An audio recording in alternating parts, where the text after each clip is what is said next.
We're going to pop Georgia to the top by 2027.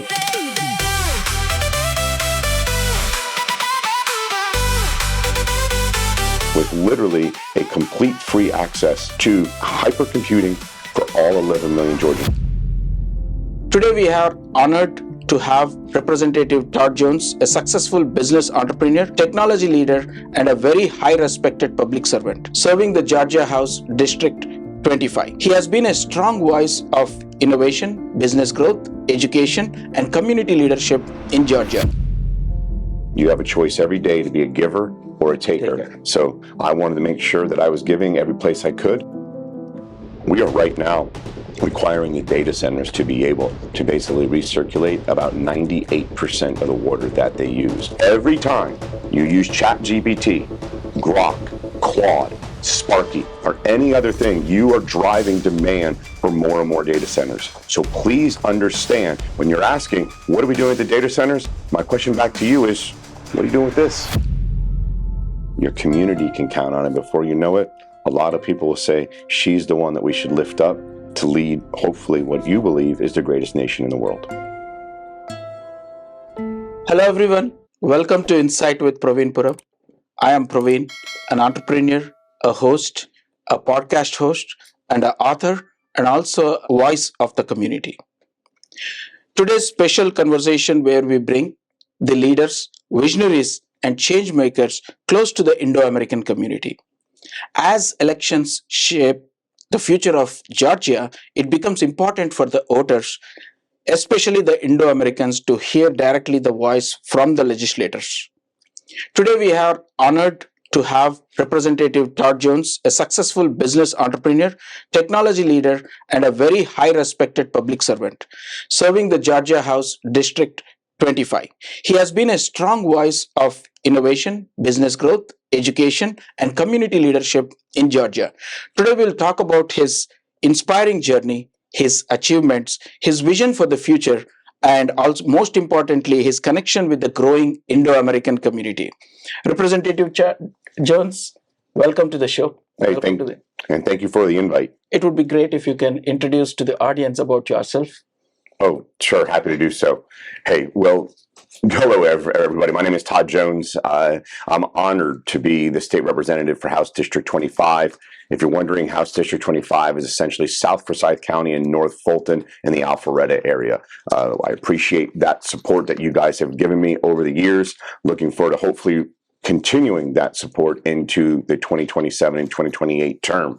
I basically started my career in technology, and knock on wood, I've basically kept that for 30 years. Love doing it, and I love being able to serve the state of Georgia. Excellent. Excellent, Todd. You have been wonderful to the Indo-American community as well. And if you see your District 25, it has many different foreigners. Even you see mostly Asian Americans, also 20% here. And your district is all diversified community, and it's almost richest in the North Georgia, right? So if you see the population as well, it's almost 49,000, and 20% is almost 10,000, close to 10,000 people are Indo-Americans or Asian Americans. So let's talk about your journey, right? Why don't you tell us more? What is a sparkling thing which made you to come into politics? And made me to come into politics, frankly, be my wife and my 4 children. We moved to Georgia about 20 years ago, and my 4 children were all 4 were under 10. We were looking for something to be able to do to give back. I was raised on one mantra: you have a choice every day to be a giver or a taker. So I wanted to make sure that I was giving every place I could. The principal at Shiloh Point Elementary was kind enough to let me and 11 other guys put together a Shiloh Point Dads Club, and the rest, I guess you could say, is history, because that's really where my service started here in the state of Georgia. So what are the 3 things which you thought that in this decade you have accomplished for this District 25? Look, I break the job down into 3 buckets.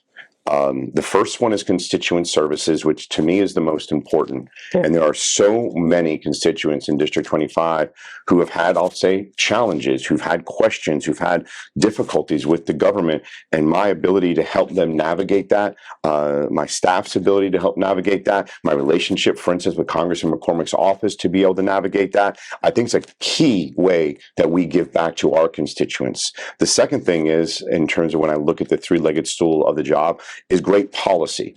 And the constituents have been excellent in terms of giving me feedback. Consistently, when we survey them, they tell us it's the economy, education, healthcare, and transportation, which are most important to them. So you'll see 95% of my efforts are literally in those four areas because my constituents are giving me great feedback. I know what they want me to focus on, and that's what I focus on. And the third one is, frankly, I don't get involved in the mud.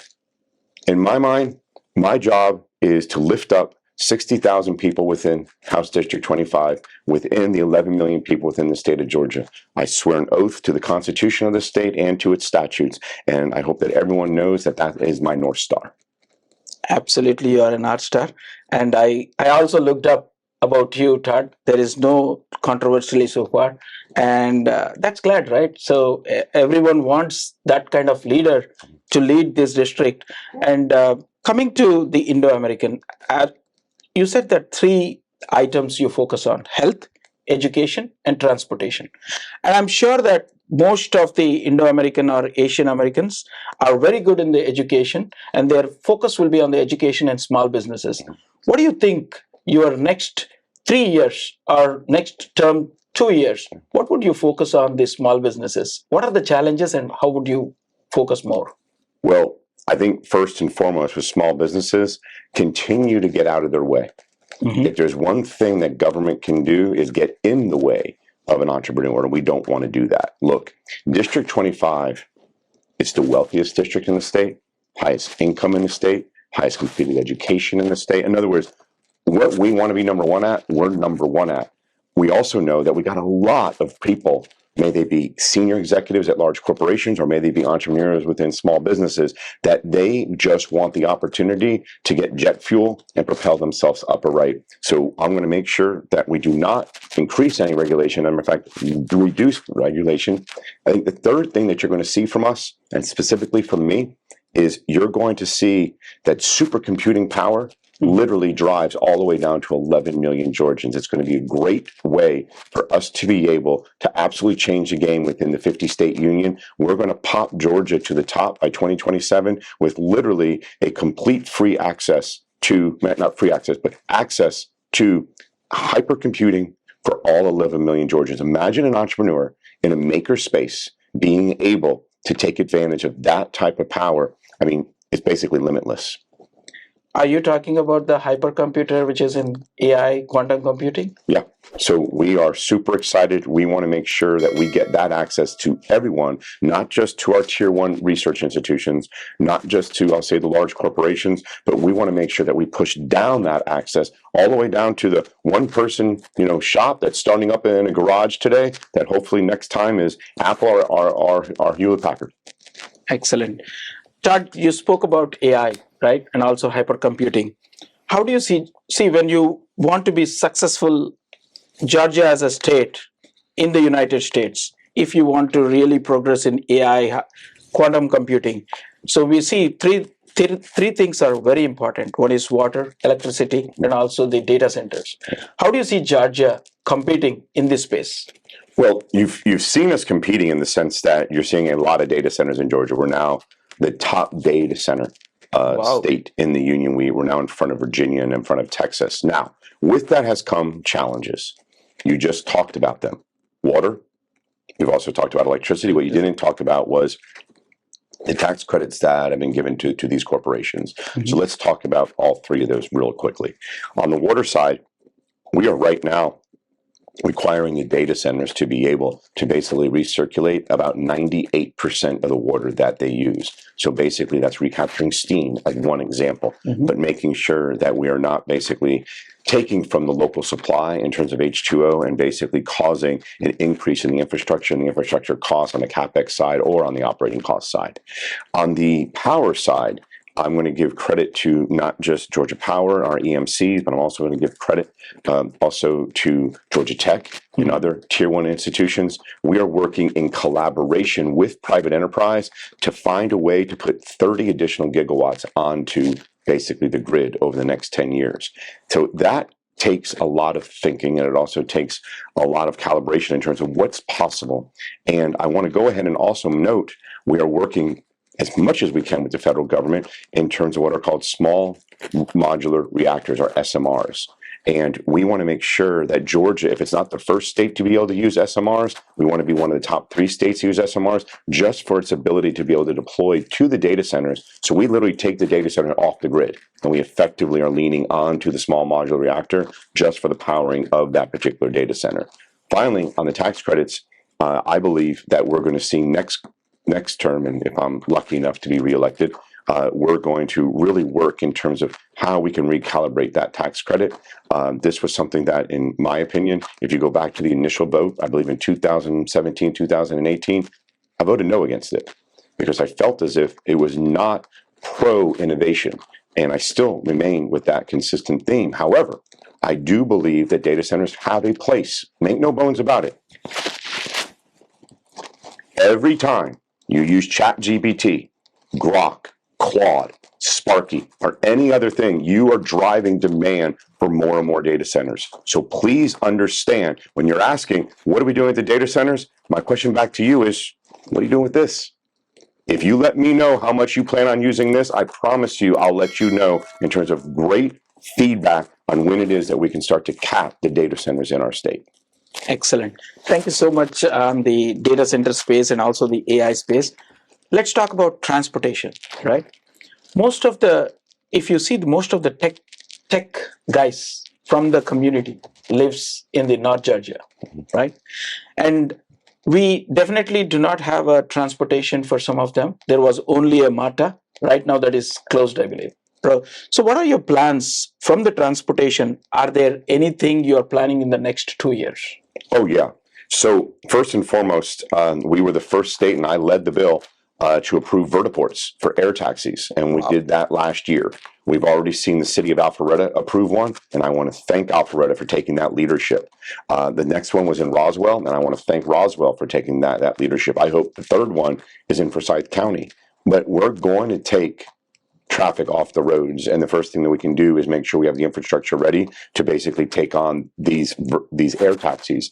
These air taxis are going to allow us to basically create a network all the way from North Georgia all the way down to the airport and basically everything in between.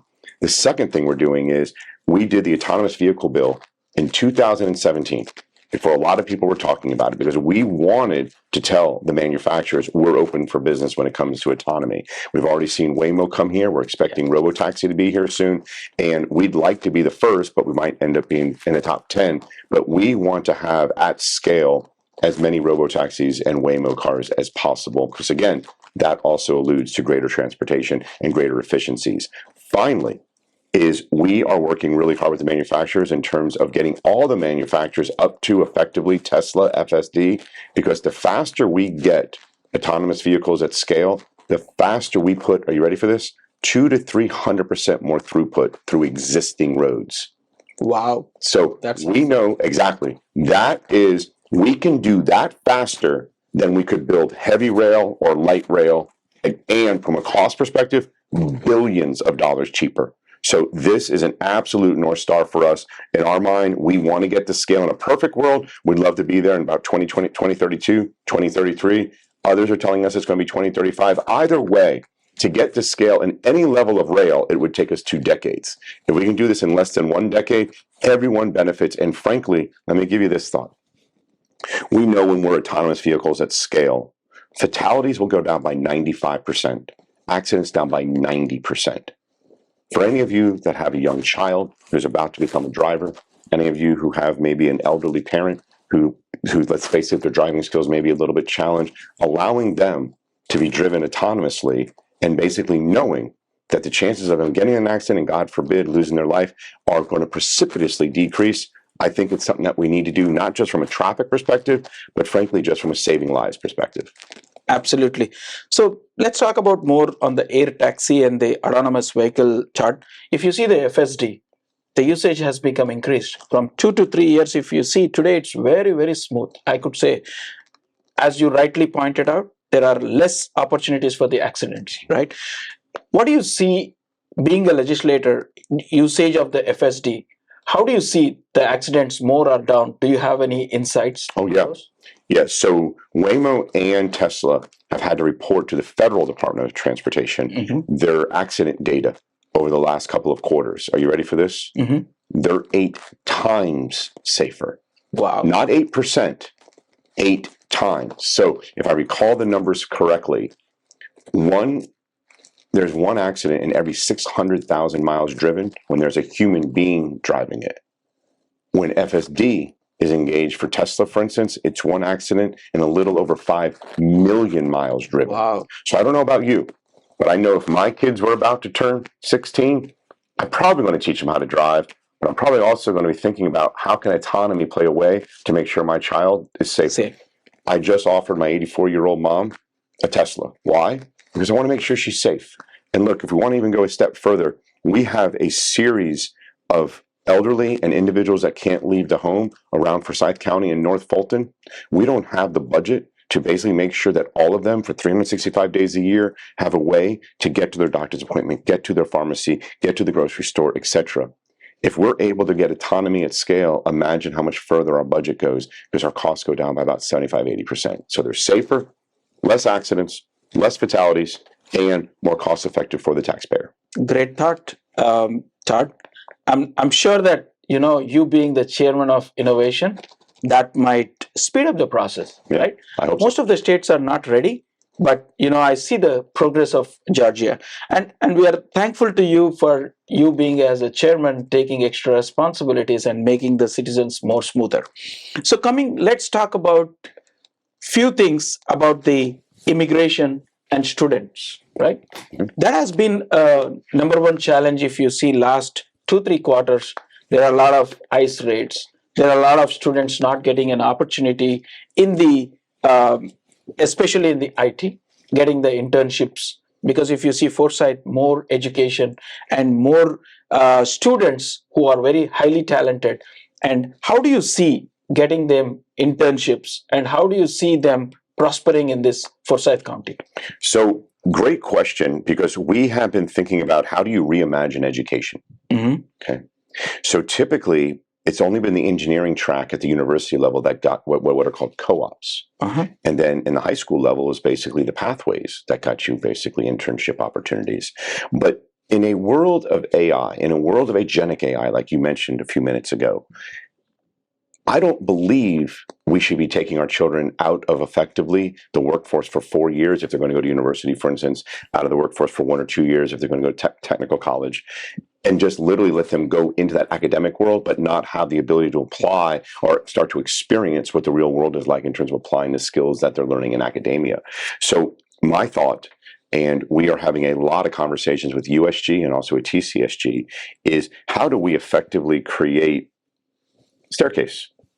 Academic, 3 months, internship, 3 months, academic, 3 months, internship, 3 months. Now, the initial reaction I'm probably going to get from students and probably from some parents is, but hold on, you're taking a 4-year degree and making it a 6-year degree, or you're taking a 1 or 2 year certification at TCSG and doubling it.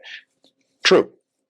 But I'll ask you, that pathway, the way that we are accelerating knowledge in AI and that skill set to be able to incorporate that into the workforce or into an entrepreneurial activity, if we pull you out for 4 years, when I say you, the child, the student, out for 4 years, are we effectively doing them a disservice? I believe we are. So this is a combination of the left side deciding, meaning the school, the academics deciding this is what we want to do, and then we have to go to industry.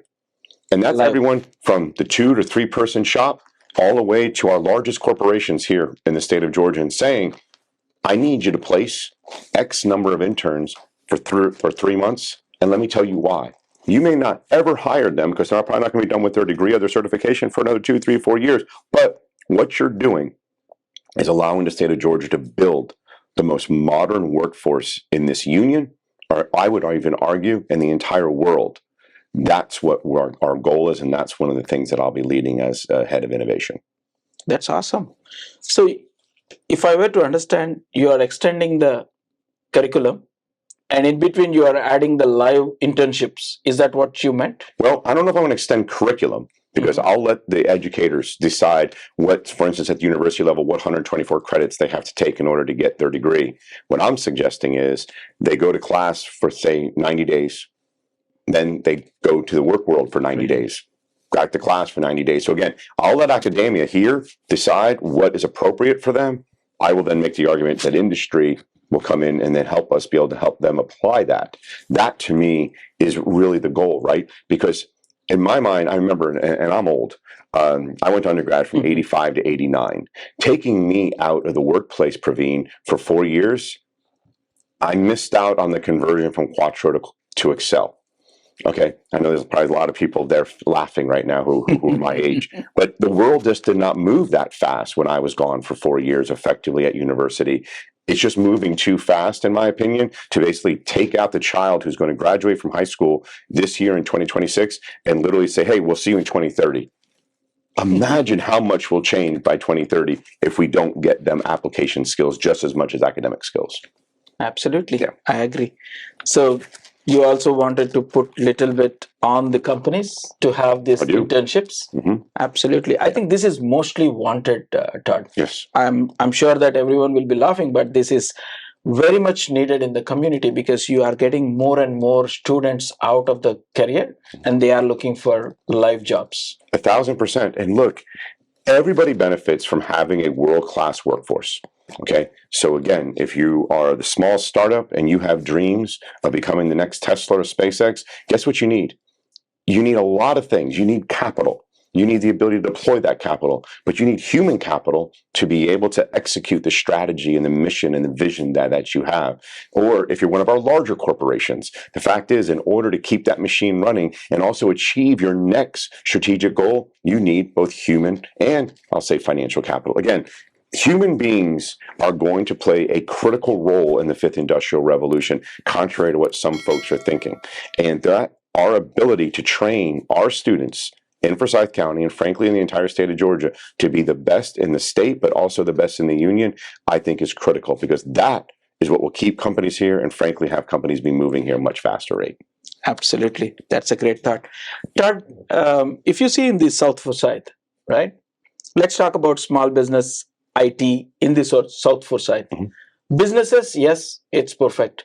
But IT companies, you see from Alpharetta, Midtown, and downtown. So what's your thoughts being in Forsyth and the richest in the Georgia, right? Is there any plan for bringing the IT companies in this part of the world? So bringing the larger IT? Yeah. So look, I definitely am laissez-faire in terms of I'm going to do everything I can to recruit those companies up here, but in the end, obviously they're going to make the decision that they make. And I've been in the room for those conversations. Here are some of the things that they're thinking about. First of all, access to workforce. They want to know that wherever they plant their flag, within a certain within a certain distance, they have X amount of, I'll say, potential workforce that could come in, as opposed to relying on people to drive them an hour, hour and a half. And people just don't want to do that anymore. Second, access to facilities. We know that the modern worker is much different than the worker that I grew up. Look, I'll never forget, my first gig was with what is now Accenture. My boss told me on my first day that I was working, Monday to Friday, the minimum is 7 a.m. to 7 p.m. That's the minimum. And Saturdays, 5 a.m. to 1 p.m. I just took that and said, yes, sir, I'm good to go. That just doesn't happen anymore. No. So the workforce and requirements and effectively, I'll say, the access to accoutrements is pretty important. And then the third thing, and this may come as a surprise, maybe it doesn't, is access to Hartsfield. Every time, if you're thinking about North Georgia, everyone thinks of 400 and the exits. Every time I speak to some of these larger brands, they're like, look, Todd, exit 6, on good time, it's 40 minutes. Bad time, it's an hour to the airport. I get up to Avalon and exit 10. Now I'm talking 55 minutes to an hour. Bad time, hour and 45 minutes. Todd, if I come into Forsyth, I have to leave at 0:30, 5:30, or I have to leave at 11 a.m. In other words, those are really my two morning options when I leave Forsyth County to get to Hartsfield. This is why.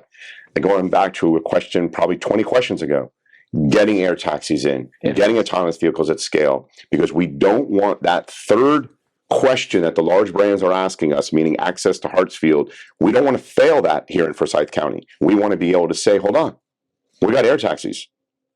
Hour and a half, what are you talking about? I got you there in 15 minutes. And all of a sudden, I think that checks that box. Absolutely. Yeah. So do you think in the next 5 years we can see the air taxis? 100%. The federal government continues to push for 2028. I'll be frank with you, I'm pushing for 2027. There are two manufacturers who have already flown, who've already demonstrated to the FAA their ability to fly. They're looking for certification. I believe they'll get certified slightly faster than that. But let's just say worst case scenario 2028. If we can have up 10 or 15 vertiports by then, and hopefully by 2030 have up 50 vertiports by then, we completely start to change. I'll just say the migration patterns of those of us in the northern arc of Georgia. Absolutely. Ted, how do you see the Georgia state? Still it's going to be red or blue?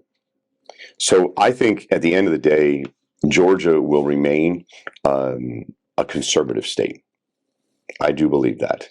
I think when you look at how we have done, may it be with the constitutional officers, may it be with the General Assembly, etc., we have absolutely shown, or the voters have shown, that they appreciate conservative leadership. They appreciate the fact that, look, in the last 4 years, we've sent back $12 billion of tax money to the taxpayer. They appreciate that we put education first. Did you know K-12 takes up 37% of the entire state budget, takes up education, K-12, pre-K, TCSG, USG, and the Student Finance Commission, they take up 55%. Wow. So when you start looking at what we prioritize vis-a-vis the budget, how we basically handle that budget and also give back. And then the third thing is we have parked in the rainy day fund a little over $6 billion, and in the unallocated fund about $5 billion. We're sitting on about $11-12 billion just in case the rainy day hits. And that puts us in such a different position because we're one of only 4 states to hold a AAA bond rating since 2007. And I know a lot of the listeners out here know why I said 2007, because that meant we got through the Great Recession with a AAA bond rating. Look, I think people are going to argue and let's just say have disagreements over certain policy issues, but in the end, they want to know that their governance is being done in such a conservative manner and their tax money is being handled appropriately. One thing still I didn't get an answer on the immigration, right? Oh. So how do you see the challenges today in the immigration? Because if you see a lot of students are facing problems and a lot of ICE raids are happening. I know that Georgia also had not big as like Texas or any other states. So do you see any challenges in the coming at least 1 or 2 years? So what I believe we're going to see, and one of the things is as a state representative, I don't get read in on immigration policy the way that the federal level does, because obviously immigration is a federal policy. But on just in terms of my conversations with DC and my conversations with individuals involved in it, I think what we're going to continue to see is this. If you are here legally, we want to encourage you. We want to lift you up. We want to make sure that you're doing everything that you're supposed to do in order to, frankly, succeed. The American dream, it's still alive. And we want people, may they be from generations of family that have lived here since before 1776, all the way to those of them who are first American, generation, we want them to succeed. That's stated. If they're not here legally, I would encourage them to go to DHS and frankly self-deport and say, I'm not here legally. I know if I self-deport, not only do I get a bonus, I believe the bonus is $2,600, but I believe they get the transportation back to their country, and then they get put at the top of the list for coming back legally. So at the end of the day, I would say that what we'll see over the next 2 years is effectively an enhancement of, if you're here because you should be here, then we want to make sure you're safe, you're educated, you're doing all the things that are necessary to succeed at work. If you're not here, then again, I would suggest that you go to DHS and basically say, you know what, I think I'm going to go ahead and take you up on your offer. Absolutely, Todd. I'm sure that no one will be opting for the self-deportation because they might be scared to do that. And as you rightly said, now this gives an information to them, like if you are not legally, you can self-deport. But can I say something to that about that second one? Look, they shouldn't be scared. And I understand why they are, but they shouldn't be. The last numbers I saw, and again, I don't get read in the way I do with state issues. So this info is easily 3 months old, maybe even 4 months old. But the last information I saw, nearly 1 million people have already, quote, taken the DHS up on that offer. And many of them have already been allowed back into the United States of America through the legal channels.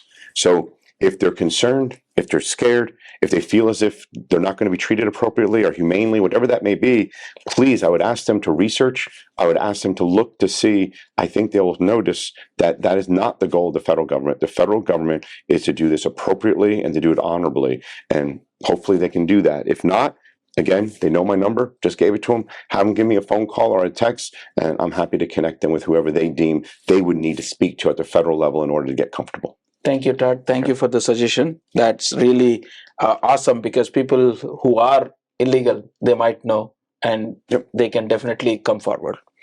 So if you are re-elected, right, what are the top 5 priorities you would work for? Well, let me go back again. Remember, consistently, my district has said economy, education, healthcare, transportation. So don't expect if I'm reelected to deviate much off of those 4. I'm going to stay pretty tight to those 4. But let's talk about those, maybe not necessarily in order, but on the economy side, like I said, government does not do economy. Private sector does economy, which means can we do the infrastructure in order to make you successful? Again, I think access to hypercomputer, literally across the board, I think is critical. And I want to call that an infrastructure that we can provide that will just lift up the economy. On the education side, you heard a little bit about my idea on the pathways, TCSG and USG, in terms of you're in academic, you're in internship, in academic and internships. But what we want to be able to do also is continue to provide more and more resources, and that isn't code for money, more and more opportunities for our children and for our teachers to be able to expand and be able to create learning opportunities that are even outside of traditional, I'll say, classrooms.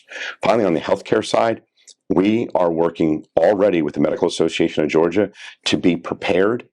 Are you ready for this? For humanoid and robotics coming in to the practice of medicine.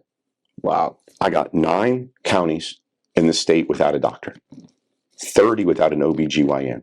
I got 60 without a mental health professional. Seriously? So, yeah, seriously. So how do I supplement and how do I complement a human practitioners with robots and humanoids? We've already approved drone delivery of prescriptions, and we're super excited about that because we want to make sure that every Georgian, may they be someone who has a car who can get to their local pharmacy or someone who doesn't, but if God forbid they need it immediately, we want to make sure that drones can actually move and get that to them. Finally, on the transportation side, you heard the ideas, not just the ideas, but what we're doing on air taxi, what we're doing on autonomous vehicles, but we're also going to be doing some more what I'm going to call lifestyle changes. Thank you, Todd. Thank you so much for all your the 4 things what you have told, and just wanted to tell all the viewers, this is the wonderful conversation with Todd, and you can imagine what is his vision for the next 5 items in his next term, right? So all I can say, Todd is a wonderful, and I enjoy talking to him always, being a chairman of innovation and technology infrastructure, and I'm sure that Georgia is blessed to have a leader like Todd. And today I also wanted to introduce a young middle schooler to ask some questions to Todd, because I see that anyone in the youth, I want them to come into this space, understand more the legislation changes, the bills passed. I know it is too early, but nothing is early in this AI world.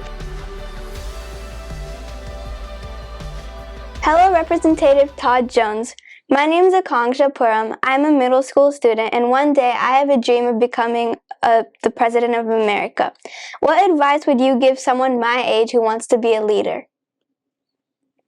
Stay true to yourself. Don't ever forget that.